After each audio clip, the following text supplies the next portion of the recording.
혹시 부모에게 효도하지 않아도 예수만 잘 믿으면 완전한 구원을 받는다라고 생각하는 사람들이 좀 있기도 합니다.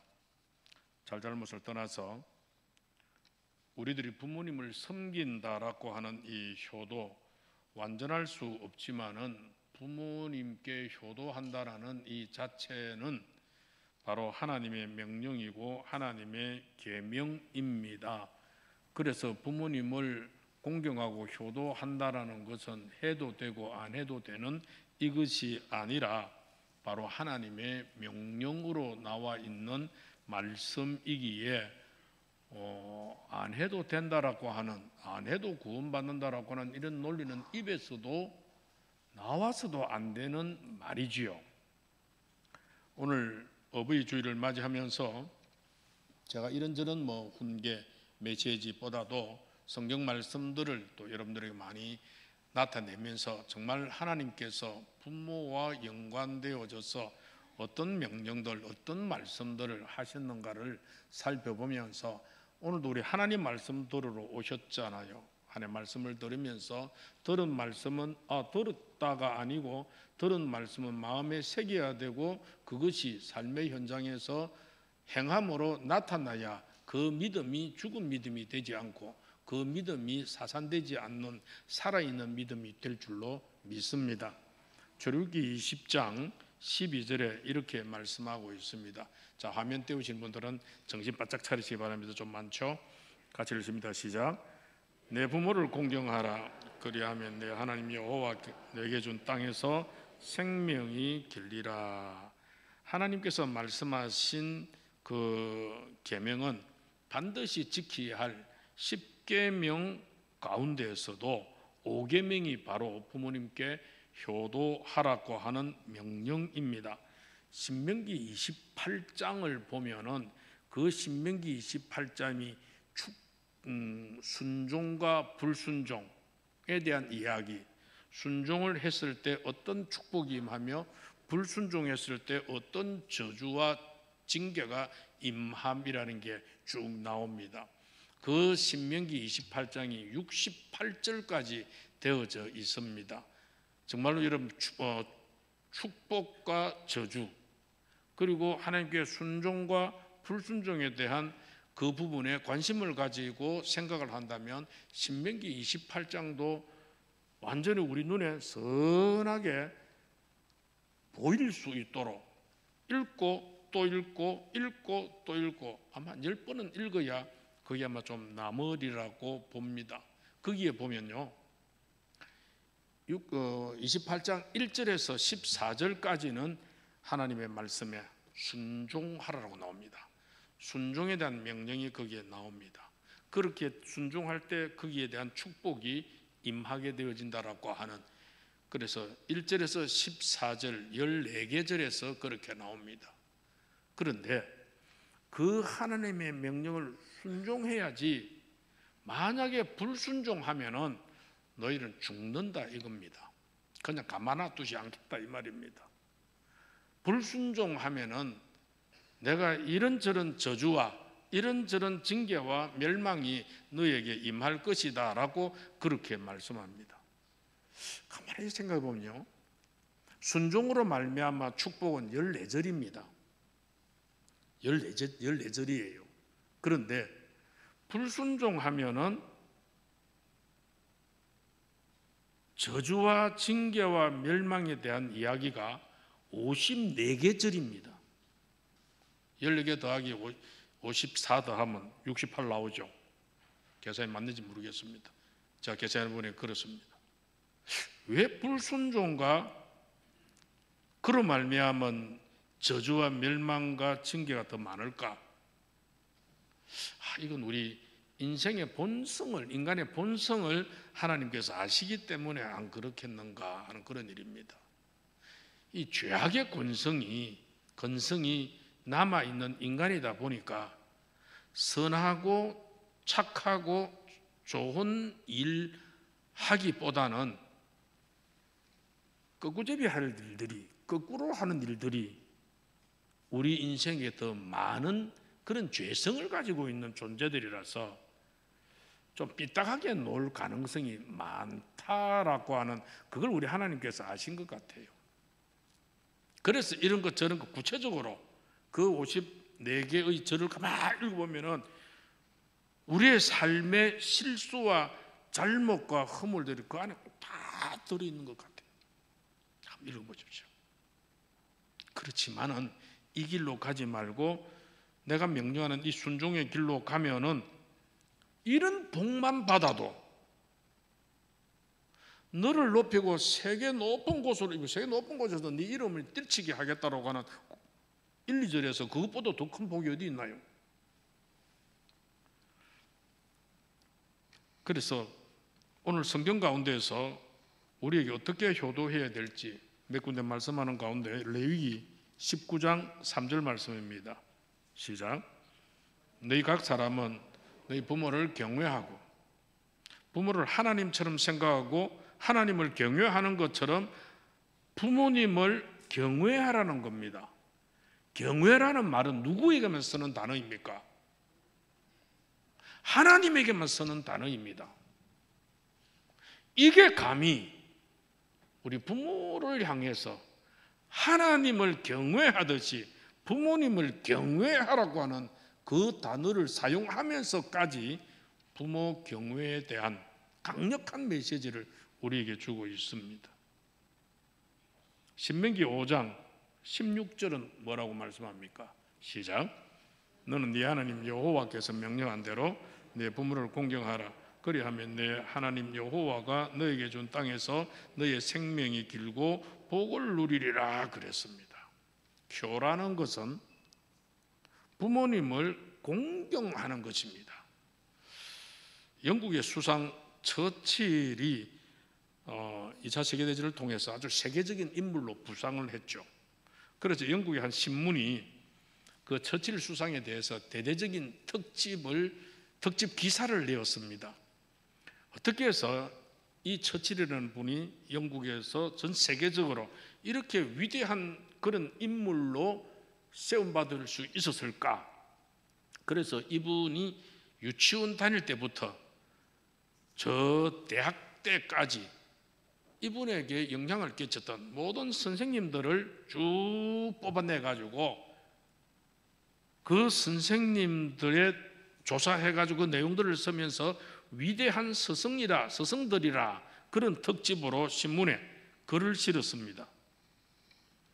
그런데 신문에 기사가 나고 난 뒤에 처칠이 그 기사를 보고 난 뒤에 그 신문사에 편지를 하나 썼습니다. 편지를 한 통 보냈는데 그 신문사에 하는 말이, 그 신문사를 향해서 처칠이 하는 말이, 귀 신문사에서는 나의 가장 위대한 스승 한 분을 찾아내지를 못했습니다. 가장 나에게 영향을 끼쳤던 위대한 스승은 바로 우리 어머니였습니다. 어머니는 내 인생의 나침판이셨고 어머님은 나의 길의 인도자였습니다. 그래서 자기 자신의 어머니를 스승 중에 가장 위대한 스승으로 그가 공경을 하고 존경을 하며 세상 앞에 자랑을 할 수 있었다. 그렇게 했다 그 말이죠. 정신 바로 박힌 사람이죠. 그렇죠. 인성과 감성과 지성들까지도 가정에서 부모와 특별히 어머니의 손길을 통해서 그게 전부 조성이 되어집니다.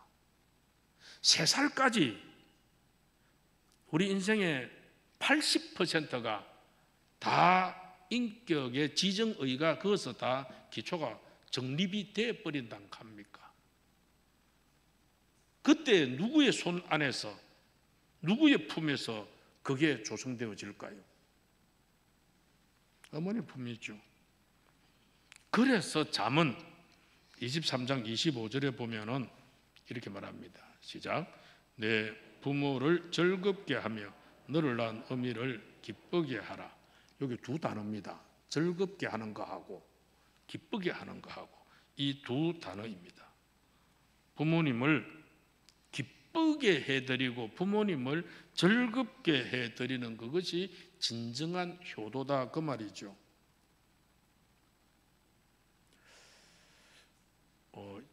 예화나 이런 이야기를 쭉 보면은 아버지들이 오래 산 거는 잘 없습니다. 주로 어머니들이 오래 산 것 같는데 왜 아버지들은, 그래서 자녀들이 나중에 보면 노모를 모시는 이야기들이 참 많이 나옵니다. 이 아버지로서 이 아버지를 잘 모신 이야기들이 좀 많이 나오면 좋겠는데 이런저런 어떤 사례나 예화 속에 이 아버지는 잘 안 나오고 엄마 이야기만 자꾸 나오길래 가만히 생각해 보니까 이 아버지하고 어머니하고는 좀 질이 다른 것 같아요. 자녀들도 아버지보다는 어머니를 좋아합니다. 그렇잖아요. 왜 그럴까요? 그 어머니가 자식을 낳았잖아요. 아버지는 안 낳았잖아요.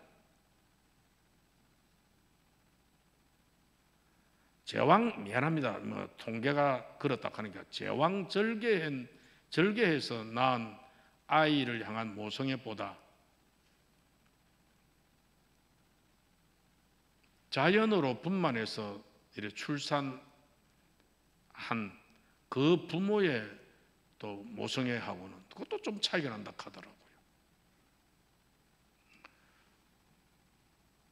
그래서 어머니는 남편은 저 원수 같은 놈이라 이렇게 욕하는 아내도 있지만은 그 어머니, 그 아내 입에서 자녀를 향해서는 그렇게 원수라고 그렇게 말하는 것은 많지는 않습니다. 거의 없죠. 진짜 못된 놈들 말고는 정말 엄마들은 자식을 끝까지 품으려고 합니다. 왜냐? 내가 낳은 자식이기 때문에. 그래서 이제 요 예화 속에 요 옆길이었지만 한 그 노모가 나이 많은 어머니가 계셨는데 두 형제가 있었어요. 아들 둘이가 있었습니다. 그런데 이제 이 아들들이 번갈아 모시기로 서로 의논을 했습니다. 혼자 모시기에 부담이 돼서 번갈아 모시자 이래 의논이 됐는지 아니면은 네 엄마만 아니지 않느냐, 내 엄마도 내 엄마이기도 하다 그러면서 나도 엄마 모시고 싶다 이런 선한 욕심으로 번갈아 모시게 되었는지 그거는 잘 모르겠습니다. 그런데 어쨌든 형제지간에 번갈아 모시게 되었습니다. 그런데 형은 살림살이가 그렇게 넉넉했지만 동생은 넉넉하지를 못하고 소위 말해서 조금 가난했습니다. 그래서 형은 어머니가 자기 집에 이렇게 모실 때가 돼 오시면은 정말로 좋은 옷 사드리고 좋은 음식 대접을 하고 그리고 편안하게 지낼 수 있도록 하여튼 최선을 다해서 정말로 흠없이 그렇게 모셨습니다. 그 다음에 또 이제 날짜가 되면 동생네 집에 갑니다.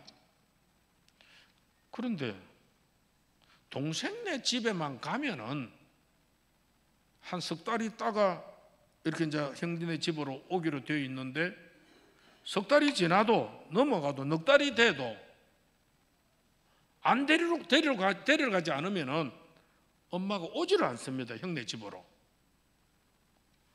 사실 음식도 가난하니까 형네 집에는 쌀밥에 그런 고기 반찬이 있고 여기는 그냥 쌀밥이 아니더라도 그리고 고기 반찬이 아니더라도 그래 별로 비교하면은 좀 음식이 거칠고 잠자리도 그런 푹신한 침대도 아니고 그렇게 불편한데도 도무지 형네 집으로 엄마가 올 생각을 안 합니다. 답답해서 이 형 되는 이가 엄마한테 그렇게 물었습니다. 왜 엄마 우리 집에는 빨리 안 오시느냐고, 날짜가 지났는데도. 그러니까 노모가 하는 말씀이, 옷과 음식과 집은 너희 집이 좋고 비교할 수가 없지. 그런데 작은 아이 집에 가면은 이 아들이 내가 잠들 때까지 내 옆에 앉아서 내 등을 끌고 주는데 그게 얼마나 시원하든지 하루만 더 있다 가야지, 하루만 더 있다 가야지, 그래 하다 보니 이래 시간이 지났는 것 같다. 그렇게 말을 하더랍니다. 그러니까 어머니를 정말로 즐겁게 해드리고 어머니의 마음을 시원케 해드리고 어머니를 기쁘게 해드리는, 엄마 마음에는 그게 작은 아들이 하는 게 그게 더 마음에 들었다 이 말이죠. 즐거웠다 이 말이죠. 여러분, 효도는 돈만 가지고 하는 것이 아니고 부모님을 얼마나 즐겁게 해드리고 또 편안하게 해드리려고 애쓰느냐, 그런 그 기준이 거기 달려 있는 것이죠. 효도상을 70대는 노인이 받았습니다. 젊은 사람 70대는 며느리가 받았습니다. 시어머니는 90이 되었는데, 비록 시골에서 가난하게 농사 지으며 그렇게 살고는 있었지만은 이 70이나 된 이 며느리가 일주일에 2-3번씩 그 시어머니의 목욕을 시켜 드리면서 어쨌든 입맛에 반찬 한 개라도 입맛에 맞는 맛있다 하는 그런 쪽을 준비를 해가지고 어쨌든 정성껏 그렇게 모셨는데 그 모습이 아름다운 모습이죠. 그래서 주변에 추천을 받아서 효도상을 받았다라는 이야기가 있습니다. 오늘 본문에 보면은 1절에 뭐라고 그랬습니까? 자녀들아, 주 안에서 너희 부모에게 순종하라, 이것이 옳으니라 그랬죠. 효도는 부모님의 말씀에 순종하는 것인데 그 순종도 어디에서 순종하라고요? 주 안에서 순종하라 이 말입니다. 어머니가 만약에 우상에게 절에 가서 절하러 가자라고 이끌면은 그건 주 안에서가 아니지요. 그건 바로 하나님이 우상을 만들지도 말고 거기에 가서 절하지도 말라고 했기 때문에 그건 금하신 것입니다. 아무리 부모님의 말씀이지만 바로 이런 일에 대해서는 순종하면 안 되는 그런 일입니다. 이런 순종은 부모님도 지옥으로 이끌고 가는 그런 불효입니다. 그래서 오늘 우리가 주 안에서 부모에게는 정말로 효도하는, 그것은 정말로 순종하는 일입니다. 미국의 그 중고등학교 교과서에서 부모 공경을 가르칠 때 가장 많이 인용하는 그 예화가 하나 있는데 그 예화의 주인공 인물이 조지 워싱턴이라는 인물입니다. 이분 미국 대통령이죠. 몇 대 대통령입니까? 처음 대통령입니다. 이 워싱턴이 처음에 젊었을 때, 청년일 때 정말 그의 마음속에 바다를 벗삼아 세계를 항해하는 멋진 선장이 되고 싶었습니다. 그래서 그쪽으로 이 친구가 마음을 먹고 준비를 했습니다. 그래서 그는 처음에는 선원으로 취직을 해서 먼 그 뱃길을 가야 되기 때문에 그래서 어머니에게 가서 인사를 드렸습니다. 그런데 어머니 마음에 이 아들이 먼 곳으로 항해하는, 배를 타고 먼 곳으로 항해한다고 생각을 하니까 즐겁겠습니까? 불안하겠습니까? 불안합니까? 요즘 같이 무슨 크루즈선도 아니고 벌써 한 200년 전 같으면은 별로 그렇게 함선이 좋은 배가 아닙니다. 그래서 사랑하는 아들과 이렇게 멀리 떨어지는 그 부분에 대해서도 그 이별도 너무 마음이 아프고, 그리고 배 타고 간다는 그게 너무 또 불안하기도 하고 위험하기도 하고 막 여러 가지가 복합적으로 인사를 드리러 온 이 아들을 붙잡고 이 어머니가 많이 울어버렸어요. 아주 슬피 우는 어머니의 이 마음, 모습을 보고 그가 마음을 돌렸습니다. 어떻게 해요? 어머니의 눈물과 내 꿈을 바꿀 수 없다. 슬퍼하며 걱정을 하며 불안해하는 어머니의 이 흘리는 이 눈물을 내가 담고 내 꿈을 펼치러 나간다. 이건 어머니를 편안하게 해드리는 것이 아닌 것 같아. 그래가지고 워싱턴이 배 타는 그 일을 포기를 해버렸습니다. 어머니가 이렇게 슬퍼하고 그때 저 안 하겠습니다라고. 그때 그 어머니가 워싱턴의 머리에 손을 얹고 축복을 했습니다. 부모님을 공경하는 사람의 앞길이 평탄하리라. 하나님이 너에게 복을 주시리라. 결국 효자 워싱턴은 선장 대신에 뭐가 됩니까? 대통령이 되잖아요. 복을 받았습니다. 하나님은 부모를 공경하는 사람에게 장수와 명예의 복을 그렇게 주셨더라 하는 것이죠. 효도는 부모에게 순종하는 겁니다. 굴종이나 복종이 아니고 기쁜 마음으로 순종하는 것이 효도입니다. 이삭을 알지요? 이삭은 참 효자였습니다.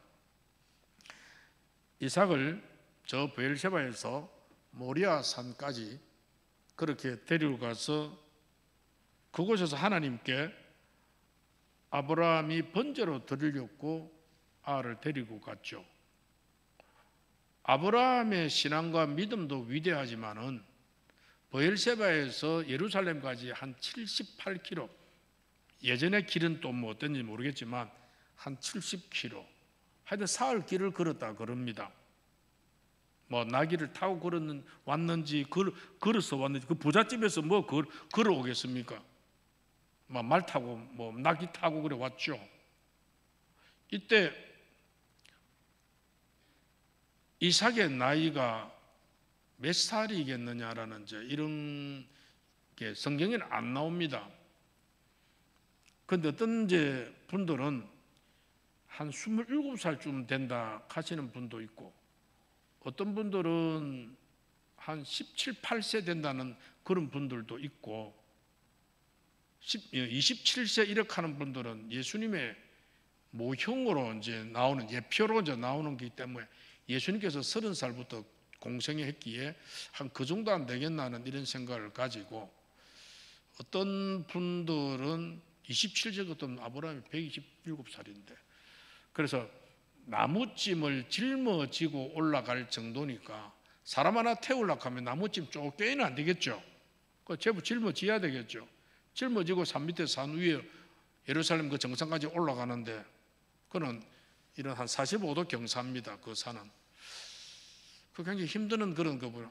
최소한 17살 정도는 안 되겠느냐. 그러니까 벌써 그 나이 정도 되어지면은 100살이 넘은 할아버지를 밀치거나 제어할 힘이 분명히 있습니다.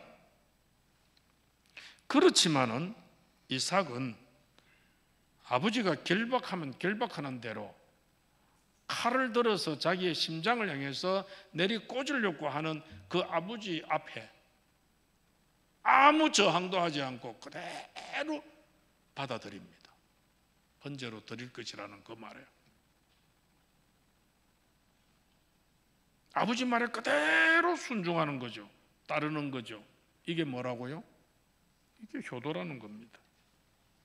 효도라고 하는 것은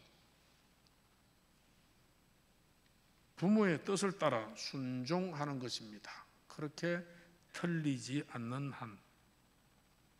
예수님도 하나님 아버지의 말씀에 순종해서 하늘 보좌 버리고 이 세상에 오셨잖아요. 오셨더니 또 아버지의 뜻은 십자가 짊어지라는 거잖아요. 십자가에 달려 돌아가시라 하는 거잖아요. 그래 십자가에 달려 죽을 때 너무 그 십자가의 고통이 힘들고 어려울 것 같아가지고 이 잔을 내게서 돌리시면 안 되겠습니까? 라고 기도를 하죠. 3번이나 합니까? 그러면서 아버지여 내 뜻대로 마옵시고 아버지의 원대로 아버지의 뜻대로 하옵소서라고 순종하였습니다. 바로 우리는 부모님께 순종하고 공경해야 되는데 부모님을 사랑하고 섬기며 존경하는 것이고 부모님을 높여드리고 부모님을 자랑하는 것이 순종이고 공경입니다. 부모님들이 우리 생각에 우리 시근에 젊은이들 생각에 부모님이 좀 지식적으로 정보력에서 좀 딸릴 수가 있습니다. 좀 부족할 수가 있습니다. 모자랄 수도 있습니다. 특히 지금 스마트폰 시대에 뭐 이런저런 거 하다 보면은 저도 좀 귀찮아서 그 정보를 활용 안 할 때도 있습니다. 잘 활용해 먹는 자녀 입장에서 보면은 아이고 우리 아버지, 아이고 우리 엄마 이것도 못한 바보가 그런 생각이 들지 모르지만 부모 노릇 제대로 못하는 또 부모가 있을지 모르지만 또 자녀를 노엽게 하고 자녀의 마음에 상처를 주시는 분들도 있을 수 있겠지만 그렇지만은 그런 부모일지라도 우리를 낳아주시고 길러주신 그 부모님, 그 부모님의 손길이 아니었으면 우리는 어린 시절 어떻게 되었을는지 모릅니다. 진자리 마른 자리 갈아니시고 가는데 그게 눈에 보입니까? 아아 때는 못 보이죠. 저도 어른이 돼 잘 몰랐는데 이제 할아버지가 되어가지고 가만히 지금 며느리들이 손주들한테 하는 걸 가만히 이렇게 보면은 참 고생하는 걸 봅니다. 애들이 조금 크고 나면은 이 말도 잘 안 듣잖아요. 정말로 진자리 마른 자리 갈아끼기 위해서 이래 애를 쓰는구나. 이분들의 우리의 어릴 때의 수고가 없었더랬으면 우리가 이렇게 정상적인 사람으로 클 수 있었겠느냐 이런 그 마음입니다. 그러기에 우리를 낳아주시고 길러주신 부모님께 감사하고 공경해야 될 그런 일입니다. 부모님께 공경해야 될 이유 한 두세 가지 말씀드리고 마칩니다. 첫째는 눈에 보이는 부모에게 순종하지 아니하는 자가 눈에 보이지 않는 하나님께 순종할 수 없기 때문에 하나님께서 내 부모를 공경하라고 말씀하셨던 겁니다. 요한복음 15장 10절에서 12절을 보겠습니다. 시작. 내가 내 아버지의 계명을 지켜 그의 사랑 안에 거하는 것 같이 너희도 내 계명을 지키면 내 사랑 안에 거하리라. 내가 이것을 너희에게 이름은 내 기쁨이 너희 안에 있어 너희 기쁨을 충만하게 하려 합니다. 내 계명은 곧 내가 너희를 사랑한 것 같이 너희도 서로 사랑하라 이것이죠. 주님이 우리를 사랑하신 것처럼 우리도 주님을 사랑하라고 하신 것이 주님의 계명입니다. 이 계명을 지키면 주님의 사랑을 받게 되어지고 우리에게 기쁨이 충만하게 되어지는 것이죠. 이것을 요한 1세에서 이렇게 말합니다. 3장 16절이 이렇게 말합니다. 시작. 그가 우리를 위하여 목숨을 버리셨으니 우리가 이로써 사랑을 알고 우리도 형제들을 위하여 목숨을 버리는 것이 마땅하다. 그리고 4장 11절에 시작. 사랑하는 자들아 하나님이 이같이 우리를 사랑하신 적 우리도 서로 사랑한 것이 마땅하도다. 그런데 왜 형제들을, 그런데 왜 믿음의 사람들을, 그런데 왜 혈육들을 특별히 사랑해야 되느냐? 요한일서 4장 20절입니다. 시작. 누구든지 하나님을 사랑하노라 하고 그 형제를 미워하면 이는 거짓말하는 자니 보는 바 그 형제를 사랑하지 아니하는 자는 보지 못하는 바 하나님을 사랑할 수 없느니라. 눈에 보이는 형제를 사랑하지 않는 사람이 눈에 보이지 않는 하나님을 사랑할 수 없다는 것이죠. 하나님은 서로 사랑하도록 하셨습니다. 그러나 형제들 중에는 큰 자도 있고 작은 자도 있고 내가 좋아하는 자도 있고 내가 싫어하는 자도 있을 수 있습니다. 내가 사랑하는 자도 있고 내가 미워하는 자도 있고요. 나에게 은인일 사람도 있고 원수도 있을 수 있습니다. 그런데 예수님께서는 이런 원수까지도 사랑하고 나를 핍박하는 자를 위해서는 기도하라라고 마태복음 5장 44, 45절에 말씀하고 있잖아요. 시작. 나는 너희에게 이르노니 네 원수를 사랑하며 너희를 박해하는 자를 위하여 기도하라. 이같이 한즉 하늘에 계신 너희 아버지의 아들이 되리니 이는 하나님이 그 해를 악인과 선의에게 비추시며 비를 의로운 자와 불의한 자에게 내려주심이라. 예수님은 이렇게 원수까지도 사랑하라 말씀하셨는데 부모님을 공경하지 못할 이유가 무엇이겠느냐 이 말이에요. 형제를 사랑하지 않는 사람이 하나님을 사랑한다고 말하는 것은 뭐라? 거짓말이라 그 말이에요. 마찬가지로 부모님을 사랑하지 않는 사람이 하나님을 사랑한다는 것은 뻥이죠. 거짓말이죠. 그렇기 때문에 부모님에게 효도하라는 겁니다. 디모데전서 5장 8절에 뭐라고 그럽니까? 시작. 누구든지 자기 친족, 특히 자기 가족을 돌보지 아니하면 믿음을 배반한 자요 불신자보다 더 악한 자니라 그러잖아요. 믿지 않는 사람도 자기 가족을 돌봅니다. 혈육이기 때문에.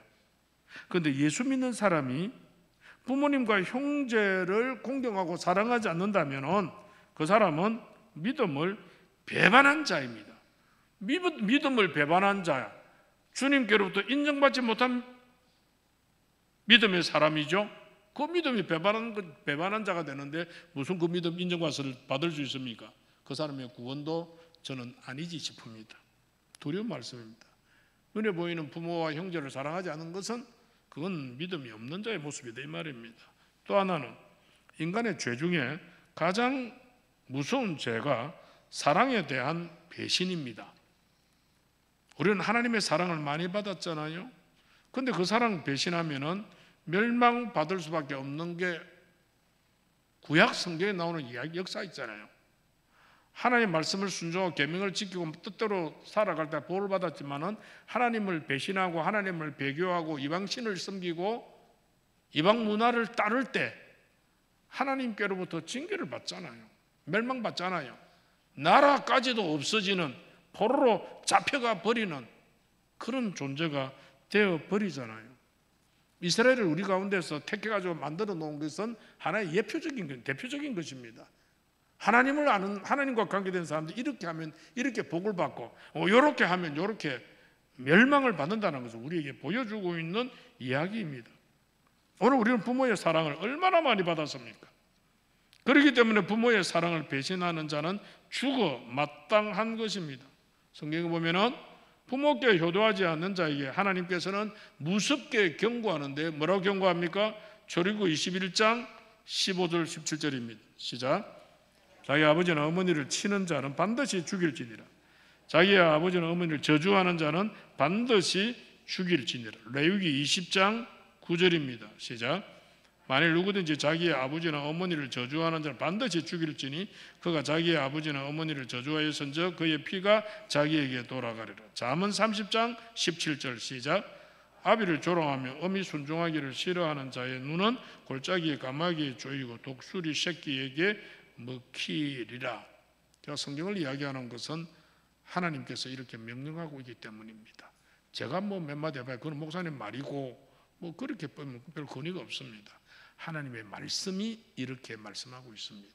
믿으시기를 바랍니다. 그리고 이 말씀이 우리의 삶 가운데 행함으로 나타나기를 소망합니다. 마지막으로 우리가 부모님께 이렇게 효도함으로써 받는 복이 있습니다. 첫째는 뭘까요? 부모님을 기쁘게 해드림으로써 이렇게 하나님의 사랑과 축복을 받습니다. 골로새 3장 20절입니다. 시작. 자녀들아 모든 일에 부모에게 순종하라. 이는 주 안에서 기쁘게 하는 것이라. 에베소 6장 2절 3절 시작. 내 아버지와 어머니를 공경하라. 이건 약속인 첫 계명이니 이로써 네가 잘 되고 땅에서 장수하리라. 신명기 5장 16절 시작. 너는 내 하나님 여호와께서 명령한 대로 내 부모를 공경하라. 그리하면 내 하나님 여호와가 내게 준 땅에서 내 생명이 길고 복을 누리리라. 부모를 공경하면은 장수하고 땅 위에서도 복을 누리는 축복을 하나님께서 약속하고 있습니다. 이 약속에 여러분들이 주인공 되시기를 바랍니다. 두 번째, 훌륭한 인격자가 됩니다. 어른을 공경할 줄 모르는 사람은 훌륭한 지도자도 될 수 없고 훌륭한 사람이 될 수가 없습니다. 종교개혁자 마틴 루터가 그의 대요리 문답에 보면은 부모를 네 부류로 이렇게 나눕니다. 첫째는 낳아준 부모, 화면에 떠나요?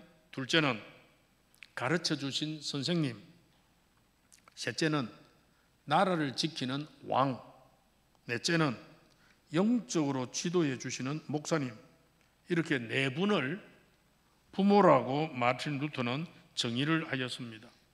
낳아주신 부모님께 순종하고 공경하면 효자와 효녀가 되어집니다. 가르쳐 주시는 선생님의 말씀을 순종하고 공경하면 모범생이 되어집니다. 이 모범생이 사회에 악을 끼치는 것은 많이도 없죠.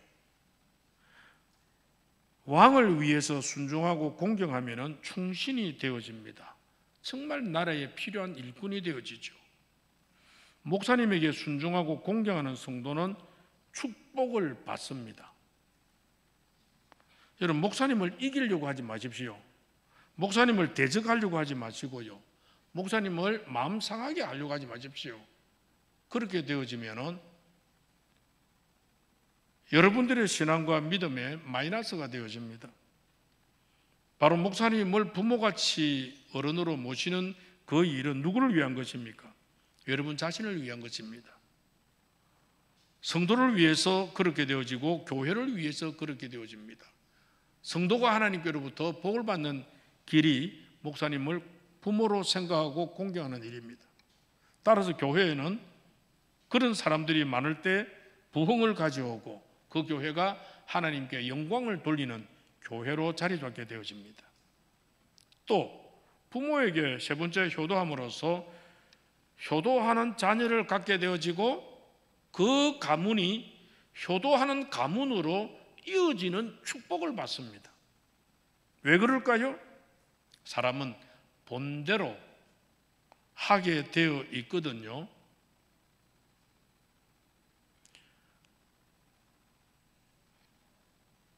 참 좋은 가정과 가문은 들여다보면 위에서부터 그 어른들을 부모를 잘 섬긴 가정들입니다. 당연히 보아선이 그렇게 하죠. 우리 아버지가 우리 할아버지를 잘 섬기고 모시더라. 나도 당연히 그래야 되는 줄 알아요. 본 게 그거니까. 그럼 우리 아버지가 나이가 많고 내가 좀 컸을 때 당연히 내가 우리 아버지를 잘 부모님을 모시고 섬겨. 이게 대대로 이어가잖아요. 얼마나 행복한 가문입니까? 여러분, 그런 가문 만드시기를 주의 이름으로 축복합니다. 교회도 참 좋은 교회가 있고요, 아주 문제거리 있고 시험거리 많은 그런 교회들도 있습니다. 그 윗대 장로님들을 보면 알아요. 윗대 어른들을, 신앙의 어른들을 보면 알아요. 윗대 어른들이 정말 목사님을 잘 모시고 잘 협력하고 목사님의 목회가 순탄하게 펼쳐질 수 있도록 협력하고 그렇게 도울 때 그걸 교인들이 보잖아요. 그럼 그 다음 장로님들이나 그 다음 지도자들, 앞에 그래 하던데, 그래서 또 그렇게 따라서 그렇게 동일하게 협력하고 도울 때 그 교회가 그런 그 전통이 이어져 가고, 그러니까 이 부족하고 못난 저 같은 사람도 이 한 교회에서 28년이나 지금 목회를 하고 있잖아요. 제가 잘나서 합니까? 제 성질 먹었잖아요. 내한테 구제를 만드는 사람이 있습니까? 한 소리 다 듣죠? 별로 성질이 안 좋습니다. 그럼에도 불구하고 이래 견디내는 것은 얼마나 우리의 신앙의 교회의 어른들이, 장로님들이 좀 잘 봐주시고 잘 협력해 주시고 좋은 전통을 계속 이어가 주다 보니 저도 사람이 많이 돼가고 모난 부분들이 많이 부드러워져 가고 그래도 이래저래 굴러가고 하나님께서 불쌍히 여겨주셔서 지금 이 순간까지 오는 거죠. 효도하는 가정이 대대손손 가문이 그런 가문으로 칭함을 받게 되어지고 축복을 받는 가문이 되어진다는 것 기억하시기를 바랍니다. 마지막으로 꼭 하나 기억해야 될 것은 효도하는 이게 부모의 은혜를 갚는 길입니다. 어떤 제 아버지가 치매가 들었어요. 치매가 들었는데 이 치매 들은 아버지를 손잡고 아들이 산책을 합니다.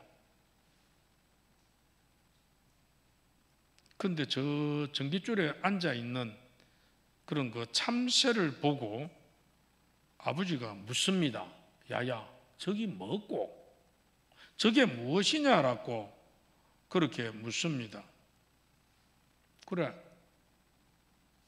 참새잖아요. 응? 참새? 1분도 안 지나가지고 다시 야야, 저기 뭐고? 참새요. 30초도 안 지나가지고 또 아버지가 무슨 저기 야야 저기 뭐고? 아, 아버지 참새를 안 갑니까? 아, 참네. 아, 짜증날만 하지요. 그래서 좀 화를 좀 냈답니다. 그러고 나서 얼마 안 있어서 이제 아버지가 돌아가셨습니다. 그런데 이제 아버지의 유품 중에서 아버지의 일기장을 이 아들이 보고 나서 통곡을 했습니다. 왜냐하니까 아버지의 그 일기장, 아주 옛날 일기장에 3살 된 아들이 참새를 보면서 신기하듯이 내한테 13번이나 저게 뭐예요라고 3살 먹은 아들이 내한테 물었다. 13번이나. 나는 아들의 머리를 쓰다듬으며 말해 주었다. 참새라고 13번이나. 이 아들이 어릴 때 그 참새의 질문에 13번 질문에 짜증내지 않고 13번이나 다 친절하게 참새라고 말해 주었던 그 아버지. 제가 나이 들면 자꾸 잊음이 옵니다. 잊어버림이. 그 치매까지 오면 더 완전히 잊어버린 극치에 이르는 거죠. 그래서 더 나이가 들수록 자꾸 어린아이가 된다고 한다는 것은 이게 자꾸 머리가 세포가 죽어나가기 때문에 잘 모르는 거죠. 옛날에는 좀 알았지만은 좀 잊어버리는 이게 이제 그 근래 거는 잊어버려 아주 옛날 거는 또 생각나는 그런 게 있기도 한다 하는데 그래서 이 아들이 참 어릴 때 자기를 향했던 그 아버지의 사랑을 자기 때는 그걸 아버지께 되돌려 드리지 못한 그 일에 대해서 오열을 하고 통곡을 했다라는 그런 이야기가 있습니다. 정리합니다. 사랑하는 본산 가족 성도 여러분, 오늘 어버이 주일로 우리가 지키는데 우리는 정말로 부모님께 효도하셔야 합니다. 이유가 있어서라기보다도 효도해야 될 이유를 자꾸 따지기보다도 지금 내가 존재하고 있는 내가 지금 존재하고 있다는 이 자체가 부모님께 효도해야 될 이유라는 것. 또 하나 이유는 하나님을 섬기는 사람으로서 하나님의 첫 번째 계명이고 명령이 내 부모를 공경하라. 그 계명이었습니다. 그리고 공경하라고 끝나는 것이 아니라 그 계명을 지킬 때 땅에서 잘 되고 장수하게 되어지는 복까지 누리게 되어진다라는 그런 말씀이었습니다. 오늘 우리 모두가 부모님께 성경적인 바른 효도를 해서 하나님께서 약속하신 모든 복을 누리는 우리 모든 성도들이 되시고 이 자리에 앉은 여러분들이 되시기를 주의 이름으로 축원합니다.